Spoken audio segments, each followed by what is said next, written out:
ಬೆಂಗಳೂರಿನಲ್ಲಿ ಇಂದಿನಿಂದ ಸಾಮಾಜಿಕ, ಆರ್ಥಿಕ ಮತ್ತು ಶೈಕ್ಷಣಿಕ ಸಮೀಕ್ಷೆ. ಪ್ರತಿ ವಾರ್ಡ್ನಲ್ಲಿ ಅಧಿಕಾರಿ ನೇತೃತ್ವದಲ್ಲಿ ಮಸ್ಟರಿಂಗ್ ಪಾಯಿಂಟ್ಗೆ ತೆರಳಿ ಸರ್ವೆ ಸಾಮಗ್ರಿಯನ್ನು ಪಡೆಯುವಂತ ಸಿಬ್ಬಂದಿ. ಪ್ರತಿ ವಾರ್ಡ್ಗೂ 8 ಮಂದಿ ಸೂಪರ್ವೈಸರ್ಗಳು ಇರಲಿದ್ದಾರೆ. ಪ್ರತಿ ಕ್ಷೇತ್ರಕ್ಕೂ ನೋಡಲ್ ಅಧಿಕಾರಿಯಾಗಿ ಕೆಎಎಸ್ ಅಧಿಕಾರಿಗಳನ್ನು ನೇಮಕ ಮಾಡಿಕೊಂಡಿದ್ದಾರೆ. ಬೆಂಗಳೂರಿನಲ್ಲಿ 15 ದಿನಗಳಲ್ಲಿ ಸಮೀಕ್ಷೆ ಪೂರ್ಣಗೊಳಿಸಬೇಕು ಅನ್ನುವಂಥ ನಿರೀಕ್ಷೆಯನ್ನು ಇಟ್ಕೊಂಡಿದ್ದಾರೆ.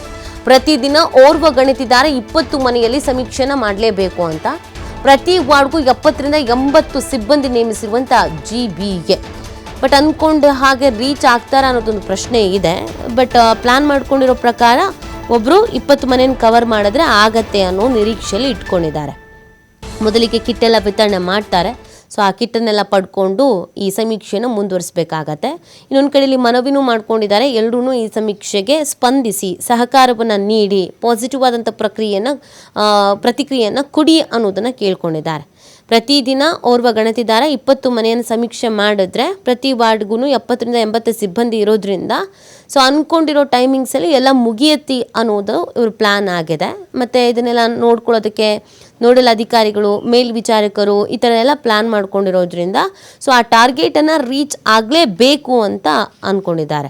ಕೆಲವು ಕಡೆಯಲ್ಲಿ ಸಮಸ್ಯೆಗಳಾಗ್ಬೋದು, ಟೆಕ್ನಿಕಲ್ ಸಮಸ್ಯೆಗಳಾಗ್ಬೋದು. ಬಟ್ ಅದನ್ನೆಲ್ಲ ಮೀರಿಯೂ ಕೂಡ ಈ ಟೈಮಿಂಗ್ಸ್ ಏನಿದೆ ಆ ಟೈಮಿಂಗ್ಸ್ನಲ್ಲಿ ಈ ಜಾತಿ ಗಣತಿಯನ್ನು ಮುಗಿಸ್ಬೇಕು ಅನ್ನುವಂಥ ಪ್ಲ್ಯಾನಿಂಗ್ನಲ್ಲಿ ಇದ್ದಾರೆ. 15 ದಿನ ಬೆಂಗಳೂರಿನಲ್ಲಿ ಈ ಒಂದು ಸಮೀಕ್ಷೆಯನ್ನು ನಡೆಸಿ ಮುಗಿಸ್ಬೇಕು ಅನ್ನುವಂಥದ್ದು ಇವರ ನಿರ್ಧಾರ.